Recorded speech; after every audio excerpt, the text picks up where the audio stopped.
तरकारी सब में से एकटा तरकारीक नाम अछि टमाटर, जेकर प्रयोग हमहूँ अहाँ सब करते हैं। मुदा टमाटर के उत्पत्ति कहिया से भेल आ एहि के खाय के परंपरा केना शुरू भेल ई बुझल अछि? पक्के बहुते गोटे के ई बात नहीं बुझल हैत। कहल जाइत अछि जे क्रिस्टोफर कोलंबस यूरोप के व्यक्ति के सन 1493 में टमाटर से पहिल बेर परिचय करौने छलैथ। जखन ओ अमेरिका के खोज केने छलैथ तऽ ओ ओहिठाम टमाटर के पौलनि।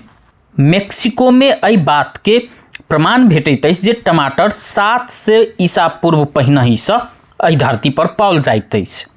कईयों विद्वान के ई कथन छनि जे टमाटर के उत्पत्ति संभवतः दक्षिण अमेरिका में मेक्सिको अथवा पेरू में भेल छल। मेक्सिको के आदिवासी व्यक्ति एहि के टोमेटो के नाम से बजबैत छल, तें अंग्रेजी में एहि के बाद में टोमेटो कहल गेल। इहो कहल जाइत अछि जे सबसे पहिने स्पेन में टमाटर के कृषि में प्रोत्साहन देल गेल छल। तहिया एहि के गोल्डन एप्पल अथवा लव एप्पल के नाम से बजाओल जाइत छल। 16वीं शताब्दी के प्रारंभ में स्पेन निवासी एहि के यूरोप धरि पहुँचौलनि।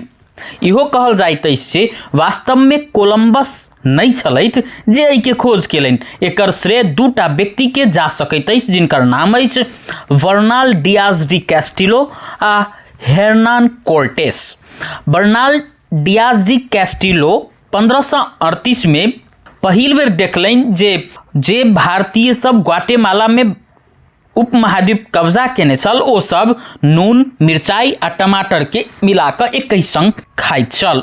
दोसर दिस इहो कहल जाइत अछि जे हर्नान कोर्टेस एहि फल के मोक्टेजुमा के बगीचा में पहिल बेर प्राप्त केने छलैथ। ओ पुरान महाद्वीप में ल जा के फैसला केलनि। ई 1521 में तेनोच्टितलान शहर पर विजय प्राप्त केलनि आ राज्यपाल बनला के बाद में ई भेल छल। कहल जाइत अछि जे भारत में एहि के पोर्चुगाली मसाला सब व्यापारी सब लऽ कऽ अनने छल। भारत में एहि के प्रवेश पोर्चुगाल निवासी वास्को डी गामा द्वारा आनल गेल बताओल जाइत अछि। प्रारंभ में भारत में टमाटर के प्रयोग यूरोपीय सब पहिल बेर खाना में केने छल। बाद में बंगाली सब आ बर्मा के व्यक्ति सब अपन खाना में एहि के उपयोग करऽ लागल।